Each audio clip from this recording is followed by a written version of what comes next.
So let me give you an idea of what we're doing. This is a little bit of an advanced philosophy talk. So if any philosophy nerds here by a show of hands? Okay, you guys are going to love this talk. For the rest of you, some of this might end up feeling a little bit overwhelming at points. I try to make this as kind of understandable as possible. But if like you get to some point where it's like, this feels like information overload, it's okay. They're recording, they're making a video, so you can watch it again later. We also have a paper that I'm going to give you a web link to where you can read in more detail our thoughts on this.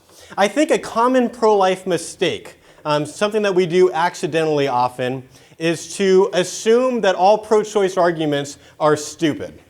Because how could an intelligent person think that something as horrific as abortion should be legal?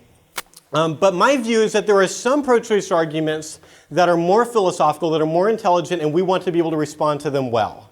We do not want to have intelligent pro-choice philosophers coming at us with arguments that they've been working hard on, very intellectual arguments, and then our best response is like emotional arguments and graphic pictures. We need to also respond well with the best philosophy arguments that we have. And I think I'm going to make a statement before I get into the material today. There's a danger in someone like me talking about a subject as philosophical as bodily autonomy arguments, which is that sometimes guys like me, who are kind of nerdy, can come across sounding like we think that abortion is like a Rubik's Cube to solve. Because it's like, say if their argument is this, and this thought experiment might work this way, and they can make this analogy, and it can sound kind of academic. And I do not believe that abortion is merely a puzzle to solve. Abortion is the worst human rights injustice that I know about. The problem is, my goal is for us to be persuasive to pro-choice people. I launched my organization 9 months ago so that I could go around the country speaking and writing, helping pro-life people to get just a little bit better at communicating to pro-choice people in a way that will actually persuade them. That is our goal. What is going to be persuasive? That means that there are true arguments for the pro-life side that I don't use anymore because I found other true arguments that just work better, that are more persuasive to the average pro-choice person, especially college students, that we speak to. So this is kind of this is not, here's all these terrible arguments that we should never use, and here's like this amazing, we're just like brilliant. That's not my attitude. My attitude is I've had about 1,000 conversations with pro-choice people now. And always studying what works and what doesn't. I've also logged about 100 hours with other guys who've also had thousands of conversations with pro-choice people. And our goal is always to figure out what is going to work well now, especially with today's college students, because today's college students are different than they were, I think, even 10 years ago. And one of the ways that it's different is we hear bodily rights arguments more often. It's a kind of pro-choice argument that I think sometimes we don't fully understand, which makes it hard to respond to. So today's talk is purposely titled Understanding and Responding to Bodily Rights Arguments. I want us to understand them first and then learn how to give the best refutation that I know of. Okay? Awesome. So let me explain the basic idea of bodily rights arguments. Most pro-choice arguments, or many pro-choice arguments, are coming from a huge worldview difference. Pro-life people believe that the unborn is a baby. It's a valuable, living human being made in God's image. It's this wonderful, wonderful, sacred thing, and that's why it's so wrong to kill it. And many pro-choice arguments are arguing, no, it's not. It's not a baby. It's just a clump of cells. It's just, it's a human, but it's not a valuable person yet. Like those are a lot of the arguments. But this category of arguments that we're talking about today are not like that. They are actually, the way the argument works is they're conceding the point, the pro-life point that the unborn is a person. They're saying, fine, at least for sake of argument, I'll grant you personhood. Fine, the unborn is a person from conception, but abortion should still be legal anyway. Why? Because women should have the right to do anything they want with their bodies. Or some version of that argument, that bodily autonomy is a natural, sacred right, and there's basically this war between that right and the right to life of the child. And the woman should basically win the war. She should have the right to have an abortion, even if it's a baby. because it is infringing on her right to bodily integrity or bodily autonomy. So it's just important to understand, this is not an argument that the unborn is not a person. And I'll tell you how frustrating it can be for a pro-choice person to have a pro-life person not understand this. There is a pro-life group that came to Fresno, where I live, several years ago, and they set up a display, and I came just to watch. I always love to see what other pro-life people are doing, because sometimes they're doing awesome things, and I want to oh, that's a great idea. I should try that. So I came to watch, and the leaders of this group are friends of mine. I've known them for many, many years, and I wanted to see the way that they dialogued with the pro-choice students on the campus at Fresno City College. So they set up their display, and I showed up around lunchtime. I'd actually grabbed lunch, and I got to the display, their abortion display, and the leaders had all left. They were at lunch in the cafeteria, and it was dead. There was just no students around, but they had a couple of pro-life student volunteers they had just trained that were hanging out. So I sat not too far away from the display and started eating my hamburger. And one of the pro-life volunteers is fresh meat. So here's someone I can talk to because there's no one around. So he comes up to me and he's like, what do you think about abortion? And I was like, I'm pro-choice. Just why not say that, Just say all the worst things I can think of. So I'm pro-choice. It's why are you pro-choice? And I said, I just think the woman should have the right to have an abortion because the baby is completely dependent on her body, and because of the nature of the baby's relationship with the mom during pregnancy, she needs to have the right to have an abortion. And he was like, oh, you're saying that the unborn is not a person because it's dependent. Well, you're wrong. Even though it's dependent, that shouldn't change your value as a person. The degree of dependency doesn't change anything. It's just we're all, different degrees of dependency, and so it's still a person. And I said, no, that's not what I'm saying at all. I'm saying that it's a person. I'm with you. It's a person, but because of the kind of dependency that it is on the mom's body, she has to have the right to abort, even though it's a person. And he's like, no, you're confused. You're saying that it's not a person. You're saying that because it's dependent on her, but you said dependency. So it's the dependency argument, and that's why. And I was like, dude, I'm a little bit familiar with pro-life arguments. I'm not saying that. I'm with you. I think it's a person too. I'm saying that she should have the right to kill it anyway. And at that point, the leaders left at the cafeteria, and they saw me. They're like, Josh, how's it going? They came and gave me a big hug. And the kid was just so confused. You should have seen his face, just this mix of confusion and slight frustration. And so he asked me, what was I supposed to say? And so here's the interesting thing about that. It's not just to be a funny story. I was playing a pro-choice person, something that I think I'm really good at. I've had pro-choice friendships that have lasted for over 5 years, which has really helped me to get good at getting into their shoes and taking a look around at what their worldview is like. This is why my talk later today is on faulty pro-life arguments. There's some pro-life arguments that just aren't that helpful to pro-choice people anymore. So that's a different talk. You should totally come to that one. But anyway, so I was playing a pro-choice person. I was pretending, I had in my mind, I was acting.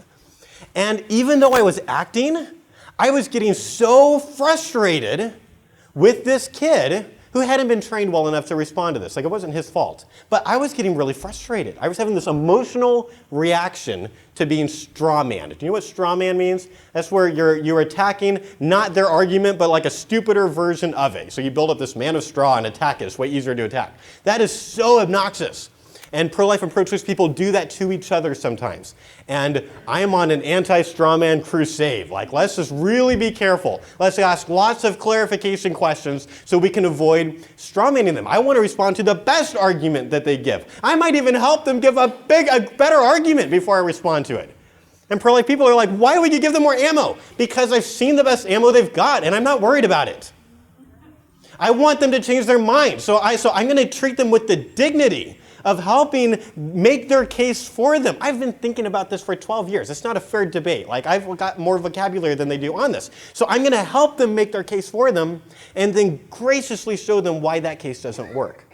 That's just so much more likely to change their minds. And I see a lot more people change their minds now than I did even several years ago when I changed some of my arguments.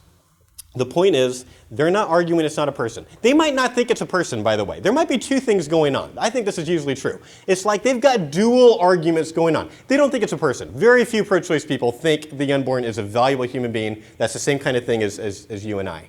But it's like they've got this bodily rights safety net under that. So they know that even if we're right on personhood, even if we change their mind on that, then they're still safe. They're still going to be pro-choice because they've got this bodily autonomy thing that works even if we're right about personhood. Does that make sense? They've got dual arguments going on. And what's helpful in the conversation is to try to stick with one of them. Like, don't let it ping pong back and forth between personhood and bodily rights, because it's just no one's, like, outside of a philosophy doctorate guy is going to be able to track what's going on. So you got, like, okay, what is going to be most helpful to you? Do you want to talk about whether the unborn is valuable, or do you want to talk about whether a woman should have an absolute right to bodily autonomy? I'm willing to do whatever. What's going to be helpful to you? I'm glad to go where you want to go, but going back and forth so rapidly is not working for me. So I'm kind of narrating the debate, stepping outside the debate, and try to focus it on one thing. And today's talk is how to respond if they say, yeah, let's talk about bodily autonomy. The first thing I want to do is I want to ask them a clarification question. I want to make sure that I'm accurately understanding what they're trying to say. So I might ask something like this. I want to understand you, but it sounds like you might mean one of two different things when you say it's a part of her body. Do you mean that the fetus is not a human being because it is like a functional part of the woman's body, like her kidney? Like, that could mean what they mean when they say part of her body. Or do you mean that it doesn't matter if the unborn is human because women should have the right to do whatever they want with their bodies? See, I'm giving them multiple choice. Because here's the reason that abortion dialogues sometimes get confusing. Pro-choice rhetoric is pretty vague sometimes. So this is kind of the part that's on their side. It's part of my body can mean at least 4 different arguments. So I'm not ready to refute them when they say it's part of my body. I've got to go into question asking mode and find out, what do they mean by that? Do they mean it's like a kidney? That's almost never the case, by the way. That's almost never what they actually mean. Why? Because that's the stupidest option. And my attitude in the conversation is that I'm not going to assume this person's an idiot. And not that many people, now, and even if someone said, and let me just say this, if someone actually does mean it's like a kidney, like that happens, I don't even immediately assume they're an idiot. They're probably some poor person who's like actually trying to talk about an issue they've never thought that deeply about before, and they're against a guy who's been doing this professionally for 12 years. Once again, it's not a fair debate. I'm not like trying to win the debate. It's not like, oh, I can feel really good about it. It's not a fair fight. What it is they're doing their best, and they pulled something out that doesn't really work. So I'm going to graciously show them, well, that doesn't seem like it's true. It doesn't seem like it's literally a part of her body because it's got its own DNA and all that. Like there's pretty easy ways to refute that. They might mean that it's not a person because it's dependent, or more likely they mean one of 2 bodily rights arguments, and I'm going to explain both of them today. So I'm going to ask this clarification question. I want to understand you. It sounds like you might be saying this, sounds like you might be saying this. Can you help me understand what you mean when you say it's a part of her body, or she should have the right to do whatever she wants with her body? I don't care what the last person I talked to meant. What do you mean? I want to understand you. It's going to be way more persuasive. Okay, so there's 2 different kinds of bodily rights arguments. This is something that was noticed by my friend Trent Horn. I don't know if any of you are familiar with Trent Horn at Catholic Answers. Trent's awesome. He's a good friend of mine. A lot of my work on this is a lot. Trent has been very helpful in helping create the work that I'm giving you today. So I think probably the best thing he's ever done for the pro-life movement is noticing that there's 2 different categories of pro-choice arguments. And the 2 categories are sovereign zone arguments and right to refuse arguments. Sovereign zone and right to refuse. I'm going to explain them one at a time. A sovereign zone argument basically goes like this. A woman can do anything she wants with anything inside of her body. Her body is like a sovereign zone. See, they won't actually use the word sovereign zone unless they've read our paper. That's not the way they talk. But they will basically, the argument, if you ask enough questions, you will discover that what they mean is that, like, you can't kill people that are outside of your body. That's wrong. But if the person happens to be inside of your body, the rules change. That a woman can do absolutely anything she wants with anything inside of her body.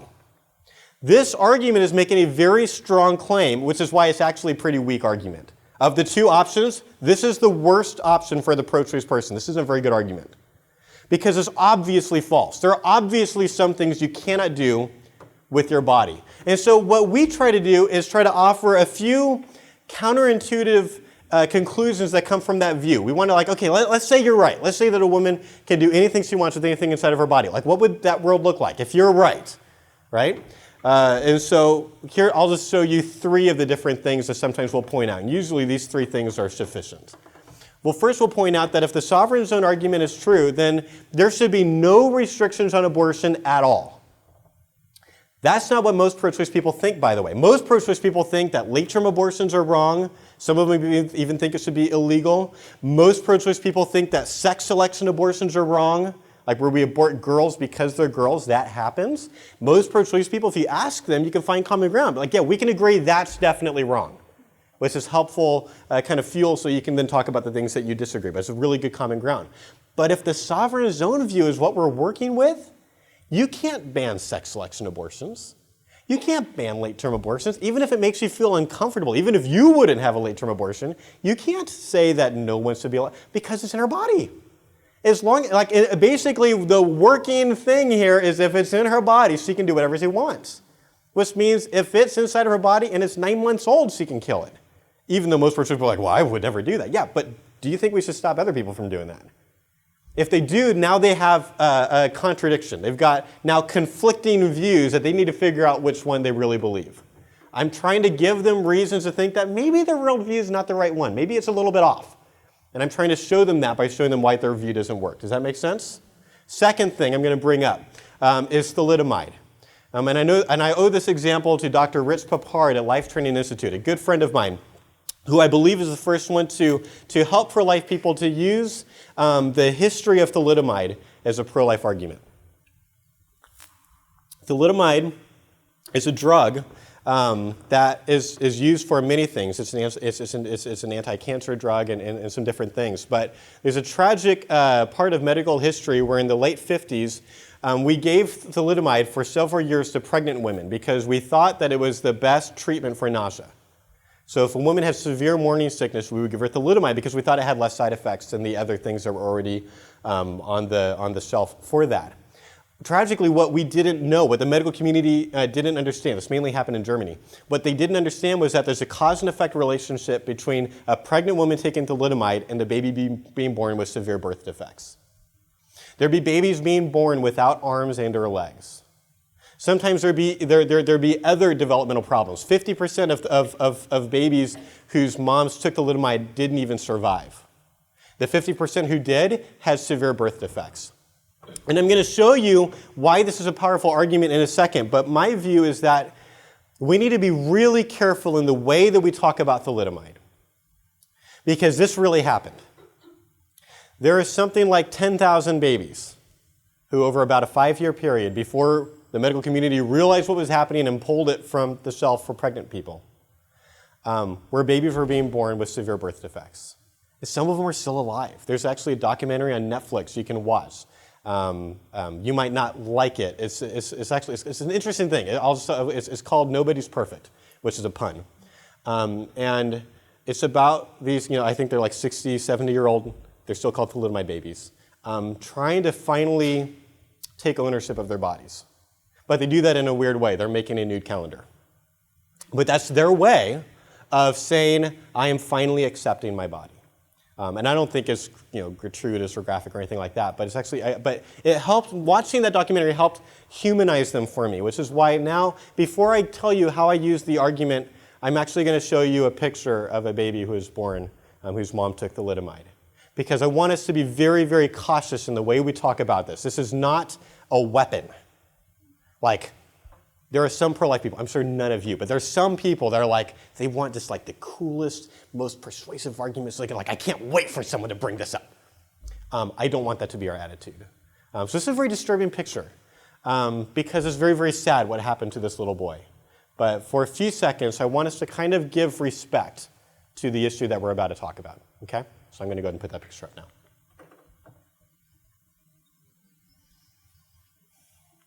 The picture's down.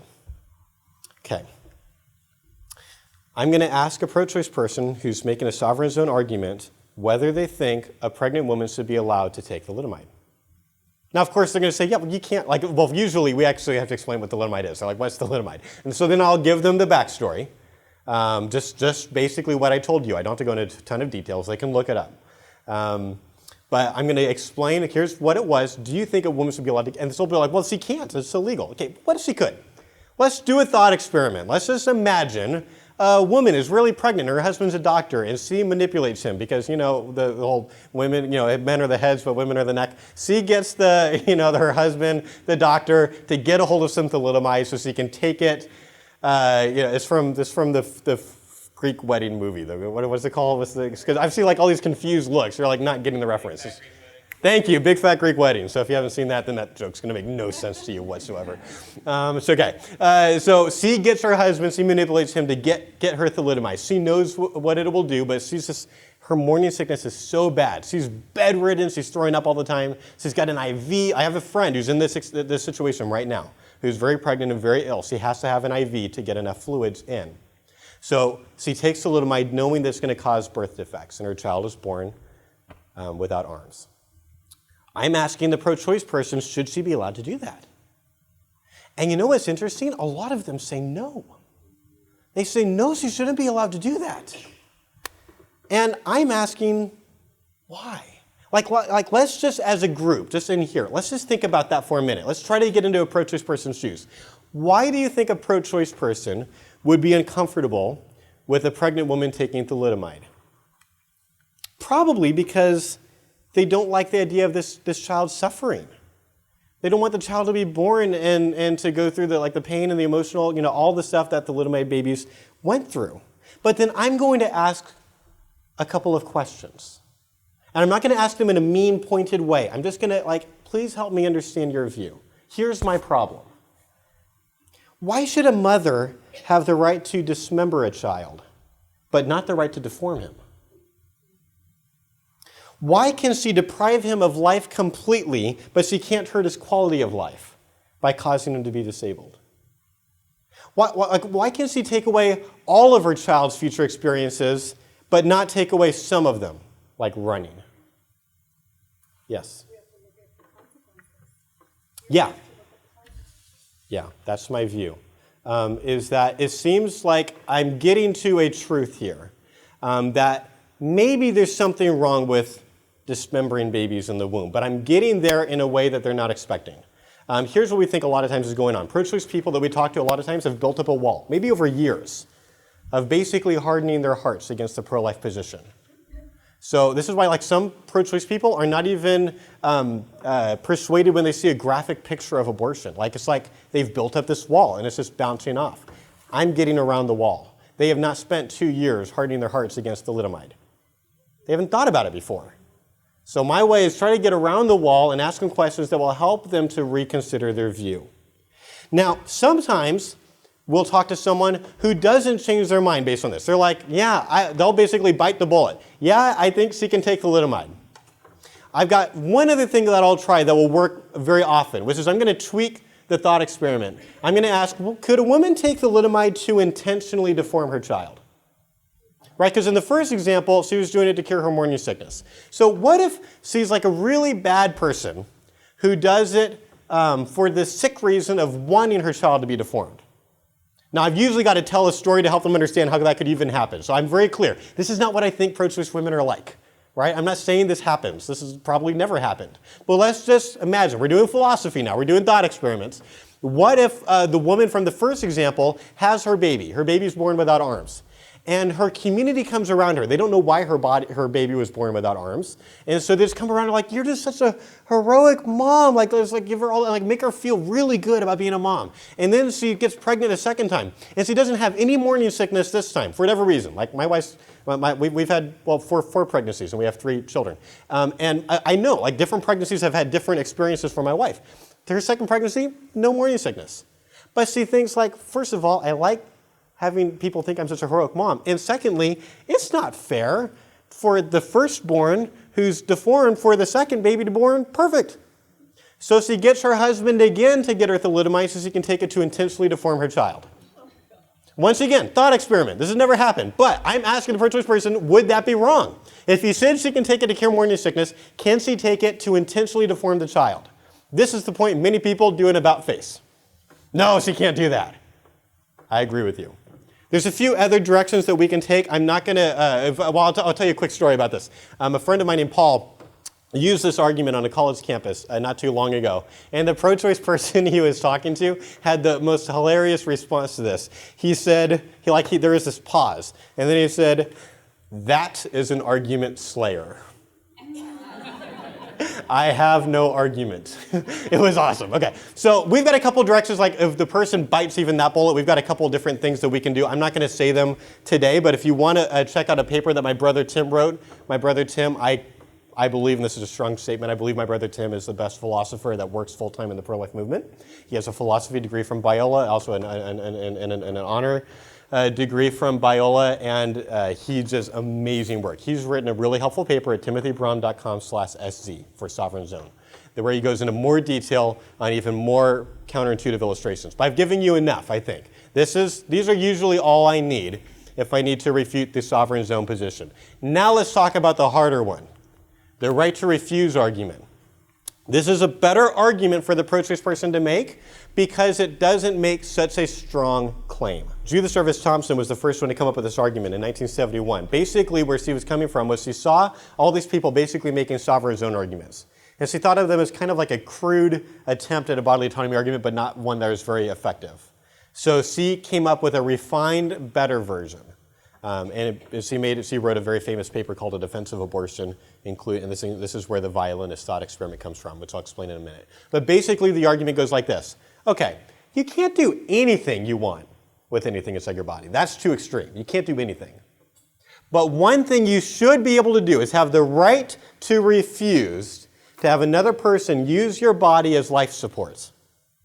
You should have the right to refuse to have your body used as life support. So Judith Service Thompson from MIT writes this paper in 1971, 2 years before Roe. She writes this paper. And she used several thought experiments in it. It is now considered one of the most important papers in modern philosophy. This is a very, very significant paper. But the most famous thought experiment in it is called the violinist analogy. And this is what she said. She said, imagine you wake up in a hospital bed where you did not go to sleep. And the first thing you notice, because you're kind of freaked out, but the first thing you notice is there's a tube coming out of your body and going into a person in the bed next to you who's in a coma. This is crazy. And then the head of the hospital rushes in and says, "You're awake!" Oh, good. Oh my gosh, I have so much to explain. Oh, I'm so sorry. This is so unjust. Let me tell you, here's what's going on. The guy in the bed next to you, he's a world famous violinist. You were kidnapped by the Society of Music Lovers. Because somehow they found out that you're the only kidney match. And so they kidnapped you, they hooked you up, and then they brought you here so we can keep you both alive. And this is so unjust. I'm so sorry, but here's the problem. The violinist, he's a person. Like, he's a fully valuable living human being. And so he has the right to life. We can't unplug you. If we unplug you, he'll die. But here's the good news. If you stay hooked up for 9 months, then he'll become viable, and we can unplug you, and you both can go your merry ways. Thompson says this analogy is a lot like pregnancy, where a woman finds herself hooked up to another person. Pro-lifers are saying it's a person. Fine, we'll grant that. Let's say it's a person. She's hooked up. And it seems obvious that you should not be forced to be hooked up to other people. I'm not going to do a survey in here of what you think should happen in the violinist scenario. I'll just tell you what my view is. My view is that at least it would be a beautiful, generous act to remain hooked up. And I might be willing to say, like, from a Christian worldview, that it's morally obligatory. I'm not there right now, but I might be able to get there. But I do not think that we should have a law that forces you to be hooked up to the violinist. I do not think we should pass a violinist amendment to the Constitution that says if this ever happens, this is what you have to do. That's my view right now. There's a few pro-life, there's not that many, but there's a few pro-life people that would disagree with me. And if you want to come talk to me after the talk and we can debate that out, that's fine. I think it's an interesting debate. But most people, including just about every pro-life philosopher that I know, would concede Thompson's point. He would say, yeah, I don't think you should be legally forcing people to have their kidneys be hooked up to other people. And Thompson says, see? Then you pro-lifers, even if you're right about personhood, seems like you're forced to admit that even if a person is wrong, morally, it should at least be legal. Because we should not be forcing women to be hooked up to other people. Now, here's the wrong response. Well, that's just weird. Because I've heard people say that, like we don't have the technology. Wrong response. This is a thought experiment. Thought experiments are designed to try to help us figure out what our moral intuitions should be about a case. And thought experiments and philosophical arguments about abortion often end up sounding kind of weird. Why? Because pregnancy is weird. There is just nothing in the universe like pregnancy. So you end up with all these weird, like I can tell you weirder thought experiments in this one, of like people hooked up in different ways, and it's just kind of odd because this is like the nature of pregnancy. It's like us, we're doing our best. We're not trying to make it weird. It's just we're doing our best to find some analog to pregnancy and try to figure out, are pro-lifers right or are pro-choice people right? So wrong response, that's just weird. Let me tell you some of the ways that the most common ways that pro-life people have responded. There's some effective things that have been said. One is that what's called the organ use objection. Seems like there's a difference between pregnancy and the violinist story, where in the violinist story, it's your kidneys that are hooked up to another person. But that's not the way pregnancy, it's like your kidneys are not designed to be hooked up to other people. But for whom was the uterus designed for? Seems like clearly the uterus was designed by God to help the unborn. So it seems like that's a really important difference. I don't think this is that helpful of an argument if you're talking to an atheist. Because most atheists do not believe that your body parts were designed by anybody. And even if they did think that like if they have got some kind of like a Mother Nature kind of argument, like Mother Nature or the process of evolution created your body parts to be this way, you're not going to draw legal obligations from that. An atheist is going to say, your eyes see. They weren't designed to see, they just do. They just see. And it's like really helpful, but that's just what they do. They're not going to draw legal, like how should we write our laws based on the way our eyes are designed? Like, it's not designed, it's great, it's what it is. So I don't find this to be terribly helpful. If you're talking to a pro-choice Christian, this might be helpful. I don't talk to that many, but I'm mainly talking to atheists. So in my case, this is not that helpful to me. Here's something that seems maybe like it would be a little bit more helpful. This is like maybe the most obvious. Like in your mind, you probably thought, it's different. This violence is a stranger. And if a woman's pregnant, it's her baby, it's her child. And I think that's true. I think that parents have special obligations to their kids. The problem is, I'm not convinced yet that those obligations go so far as to say that you can be legally forced to have your kidneys hooked up to even your own kids. I think a pro-choice person can say, fine, I'll change the thought experiment. The violinist is your long-lost son who plays the violin. Should you now, should the law, should we legally force you to be hooked up? I don't think so. Once again, I'm open to it. I know some of you disagree with me, and if you want to come, I've got a booth out there. Come argue with me. But my view right now is I do not have a view that we should be forcing organ donations on people. I don't think pregnancy is like organ donation. So I think there's a different problem with the analogy. But this is not the direction I tend to go with most people. But there's another difference I think is very helpful to point out. This is the number one thing I say as soon as someone brings up the violinist or makes this argument, all right? It's called the responsibility objection. Because here is, I think, a critical difference between pregnancy and the violinist story. In the violinist story, you were kidnapped and hooked up to someone. And generally speaking, pregnancy doesn't occur after a kidnapping. So my view is this. When you have consensual sex, you're engaging in an act that you know might result in the creation of an inherently needy child that you owe compensation to. I'll say that again. When you have consensual sex, you're engaging in an act that you know might result in the creation of an inherently needy child that you owe compensation to. Let me give you a thought experiment to explain that concept. Let's imagine there's a room with a baby-making machine in it. So I'm going to go even weirder than the violinist now. I think this is Scott Klusendorf's thought experiment. It looks kind of like a Coke machine. There's a big button on it, and there's a chute at the bottom. And if you push the button, you have a very pleasurable experience. But every once in a while, after pushing the button, a baby comes out. Are you tracking with me? I've simplified pregnancy, all right? That's what's happening. All right. So here's the point.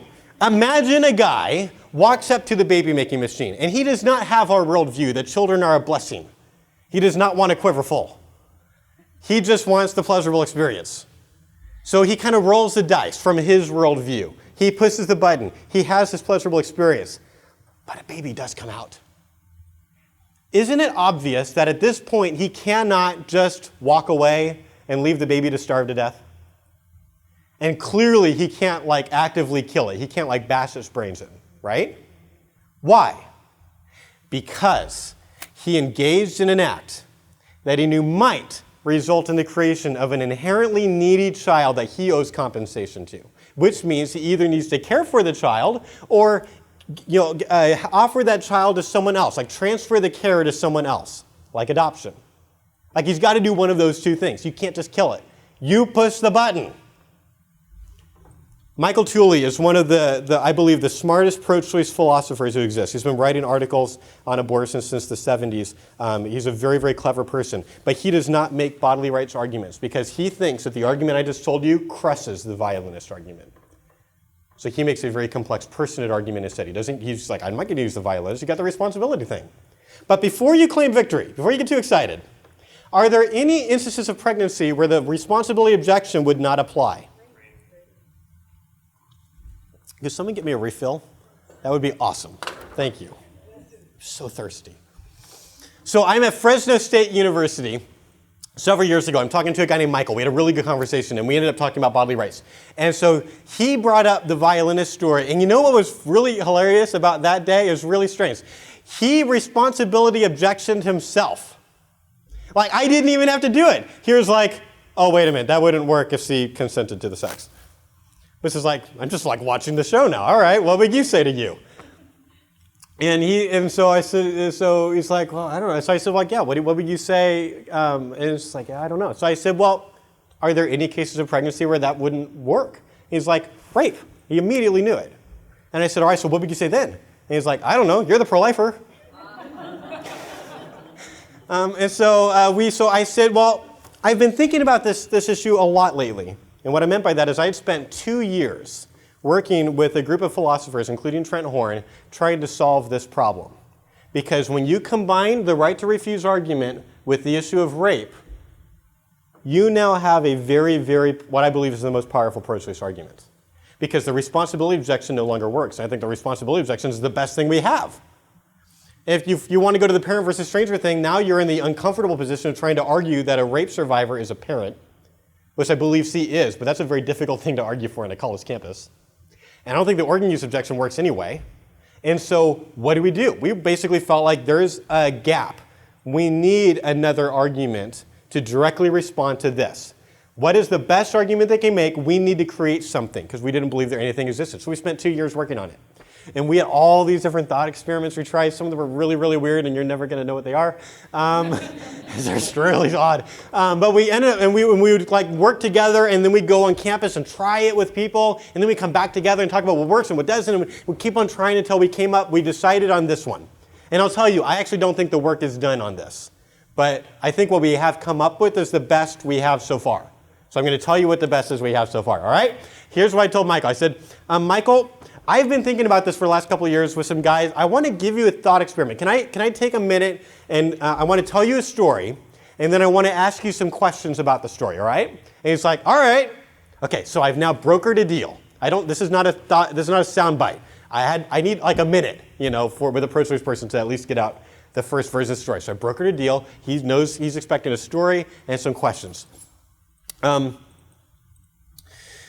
Before I tell you the story I told Michael, I want to give you kind of a more simplified way of understanding where we're going to go. I want to kind of give you the forest, and I'll give you the way we do this with pro-choice people. Is anyone here, by show of hands, seen Pixar's Up? Let me ask you that. Anyone here not seen Up? Raise your hand. Oh, man. Oh, that's sad. Okay, you guys need to see Up so badly. Rent this on Netflix tonight. This is going to be really helpful. Okay, so I'm gonna spoil the first part of the movie for some of you. This is a bummer, but this is really important. Guys, think about Up. So Up. Okay, so we've got this kind of grumpy old guy Carl, who's in the first part of the movie, his wife dies. It gets better, and so. Still watch it. It's awesome. It's got everything you could want from a movie. It's got talking golden retrievers and flying houses and everything that you could ever want. Carl is this mourning widower, and he's in this really crazy situation. The government's taken over his house that he and his wife lived in their entire lives, and he wants to go to South America where they'd always dreamed of going. I'm only spoiling the first 20 minutes, all right? So still see it. It's amazing. So he goes. So what I love about Up is how realistic it is. What he does to leave is he ties about 100 and 200 balloons to the house, and then when it's time to go, he just cuts them loose, and it just lifts off from the foundation, and he flies to South America. It's very realistic. So what he doesn't realize is, so he's been flying for about 15 minutes or so. He's very high when there's a knock at the door. Right? Which is not what you expect when you're flying very high in the house. If you've ever done that, that's not what you expect to have happen. And so he opens the door, and this amazing scene happens where this poor Boy Scout, this really annoying, is like he just happened to be on the porch looking for this fake animal. It's really convoluted. But he's been looking, and for some reason, he's like, I don't know why he didn't knock earlier. He's kind of dumb. But, he's just there, jump off, dude, like when it's first lifting off, but he didn't. And so he's there, and I'm just terrified. He's like, please let me in. And he lets him in, even though he doesn't want to, but he lets him in. There's no implication this is risking his life. It's implied he's got enough food, and he lets him in, and they have merry adventures together. Watch the movie. Here's my question. Let's just take a second and imagine that Pixar took this movie in a darker direction. Let's imagine that the house lands later and there's no Boy Scout. And the police show up and say, hey, we've been looking for a Boy Scout. We heard he might have been. Have you seen a Boy Scout? And he says, yes, he was on my porch. And then what? What happened? It's like, well, my property, my choice. I guess at some point he fell off. I can just imagine the cops what? Whoa, oh, okay, what now? As if this happened, I think he should be charged with a crime. And I'm not a lawyer. I don't know precisely what crime that would be, but that seems so wrong. Why? What's going on here? This is what my brother Tim asked my friend Steve Wagner. So what's going on in this scene in Up? What is the relationship Carl has to Russell, the Boy Scout? They're not biologically related, right? He's a stranger. We believe at this moment in the movie, Carl becomes what we are calling a de facto guardian. A de facto guardian, and here's what we mean by that. Carl is the only adult in the geographic vicinity of a child, the only adult that can help this child to survive using basic care, just like food and shelter.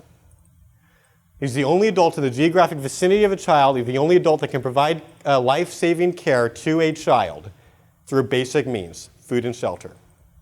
Which means that we believe that because of the weird circumstances of what's going on, the normal moral and legal obligations that parents have slide over to Carl temporarily until the parents can get involved. He now has to take care of this child. He cannot kick him off the porch, right? That's very clear to everybody, right? So now, I will tell this story on college campuses. This is very helpful because almost everyone has seen Up. With college students has seen Up. You should see Up. But and they're not paying me for this. I'm just saying it's an amazing movie. It's art, so see it. I'll tell the story, but it's not always enough. Why? Because it's not a close enough analogy to pregnancy. Carl doesn't have to get physically connected to Russell. So we needed to come up with a thought experiment. This is what we came up with. What we call the cabin in the blizzard story. Imagine a woman wakes up in a cabin in a blizzard. That's why we call it the cabin in the blizzard story. This is not where she went to sleep. We're trying to come up with an analogy where we're tying all of our hands behind our backs but still participating in the match. And we're going to try to make a closer analogy to pregnancy than even the violinist story. So imagine a woman wakes up in a cabin in a blizzard where she didn't go to sleep. So she's freaking out because she just had a baby 3 weeks ago. So her immediate maternal instinct kicks in. She's looking for her baby. It's not that big of a cabin. She's immediately looking for her baby. And as she leaves her bedroom, she sees there's like a small dining room, small kitchen kind of area. And on the dining room table, there's one sheet of paper. There's a note. So she reads the note. And it says a couple of things. It says, "You're safe and your baby is too. You will be here for 6 weeks. And there's plenty of food, water, and baby formula in the kitchen." Baby formula. And she looks over in the kitchen counter, there's like a Costco level supply of baby formula. It's like, my baby must be here. And she hears a baby crying from the second bedroom. She runs into the second bedroom and she sees not her baby, a different baby she's never met before. See, what's happened is she was kidnapped by a group of philosophers and behavioral scientists who are way outside of the realm of ethics at this point. But they wanted to see what would happen. They didn't know there would be a blizzard. So she's snowed in. Like the snow is piled up to here. So she's clearly stuck for a while. 2 minutes? Oh, wow. Okay. Well, what to do now? All right. So that's less time than I thought I had. So see, oh, yeah. So now I've got to think. So it's going to be Gale versus, yeah, all right. Liberty. All right, that'll be interesting. Liberty will win, I believe it. Okay, so they're in so here's the thought experiment. It's just there's a baby, it's a stranger baby. My question for the pro-choice person is, does he need to bottle feed the baby? Most people say yes, of course he's got to bottle feed the baby. Should he be legally required to? A lot of people say yes. Of course he should have to bottle feed the baby. And then we change the thought experiment in 2 different ways. First, we take out the baby formula and say she's got to breastfeed. Now there's a bodily connection. Does she have to breastfeed the baby? She's lactating. She just had a baby. So she could breastfeed. But what if she doesn't? What if the police show up 3 weeks later and they're like, "Oh my gosh, we finally found you. We've been on the case for weeks. I'm so sorry this happened. Are you okay?" She's like, "Yeah, I'm okay." Like, is there a baby here, by the way? She's like, "There was a baby here." And they're like, "What happened?" It's like, "Well, go look." And in the bedroom, they find a dead baby. A baby's been dead for like 3 weeks. And they're like, "What happened?" And she's like, "I just was so stressed out. I just couldn't feed the child." I'm asking pro-choice people, like, do you think she's morally obligated to breastfeed? Many say yes. But then when I ask if she's legally obligated to breastfeed, now there's a split that happens. Some people say yes, some people say no. But now I know the kind of conversation I need to have. What's the physical difference between breastfeeding and bottle feeding? He says he's legally obligated to bottle feed but not breastfeed. And they'll probably say, well, breastfeeding is way more intimate. I agree. But is it so much more intimate that it literally means in one case you can starve the baby to death but not the other? I don't think so. Then I'm going to change it one more way. This is very, very important. This is the most powerful part of the story, is I'm going to start with baby formula, then I'm going to take out the baby formula, and then I'm going to ask, what if the note says one other thing? What if the note says if you directly kill the child, you will be rescued immediately? This is more like pregnancy. So isn't it obvious that the woman cannot slice and dice the child to death so that she can be rescued immediately? Of course she can't do that. Can we agree that she can't put the baby out in the snow to die from the elements? Of course she can't. When the pro-choice person says, yeah, of course she can't do those things, we're asking a very important question. Do you know how abortions are performed? So a lot of times they don't. So I'm going to ask, can I give you an accurate description of what abortion is? And maybe show you a non-photoshopped picture of what abortion represents. Because I think abortion is very parallel to the situation right now. And I've got some different ways that we can communicate that. But that's basically the way the argument goes. We're putting our hands behind our back. I'm not talking about parent. I'm not talking about how her organs are used. I'm just using it, and obviously we're taking out responsibility. Just saying, what if a woman was kidnapped and forced to breastfeed a stranger child? Isn't it clear that she's got some kind of obligation to this child? At the very least, she cannot directly kill the child. And she can't indirectly kill the child by putting him out in the snow, which is like surgical and chemical abortions. We've seen a lot of people change their minds because of this thought experiment. As I said before, we still have work to do. We're still experimenting. I've got a staff that's working on creating new arguments that are helpful to pro-choice college students. If you're excited about that, I would recommend you check out our website, equalrightsinstitute.com. We're a brand new nonprofit, and I'm super excited about the service that we're going to give to the rest of the pro-life movement. Thank you very much.